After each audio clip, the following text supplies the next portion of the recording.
Full often when our fathers saw the red above the green, there rose in rude but fierce array, with saber, pike, and scion, and over many a noble town, and many a field of dead, they proudly set the Irish green above the English red. But in the end, throughout the land, a shameful sight was seen, the English red in triumph high above the Irish green. But while they died in breach and field, who, as their spirits fled, still saw the green maintain its place above the English red. And they who saw in after times the red above the green were withered as the grass that dies beneath the forest screen. Yet often by this healthy hope their sinking hearts were fed, that in some day to come the green should flutter o'er the red. Sure 'twas for this Lord Edward died in wolf tone sunk serene, because they could not bear to leave the red above the green. And 'twas for this that Owen fought and Sarsfield nobly bled, because their eyes were hot to see the green above the red. So when the strife began again, our darling Irish green was down upon the earth, while high the English red was seen. Yet still we held our fearless course, for something in us said, before the strife is o'er you'll see the green above the red.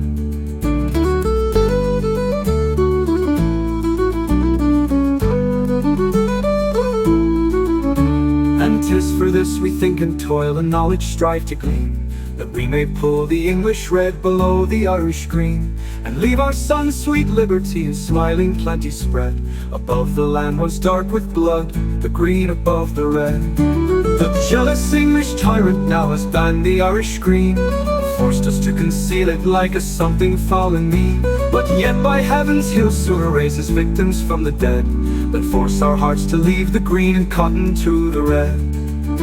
We'll trust ourselves, for God is good and blesses those who lean on their brave hearts, and not upon an earthly king or queen. And freely as we lift out hands we vow our blood to shed, once and forevermore to raise the green above the red.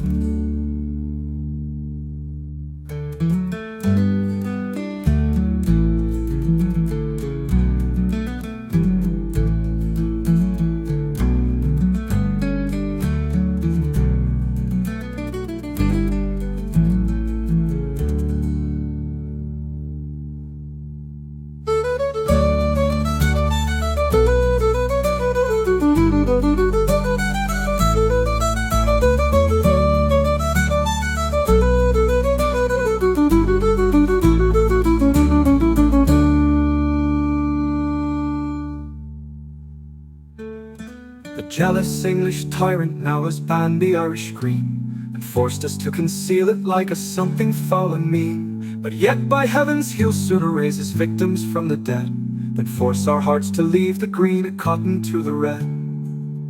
We'll trust ourselves, for God is good and blesses those who lean on their brave hearts, and not upon an earthly king or queen. And freely as we lift out hands we vow our blood to shed, once and forevermore to raise the green above the red.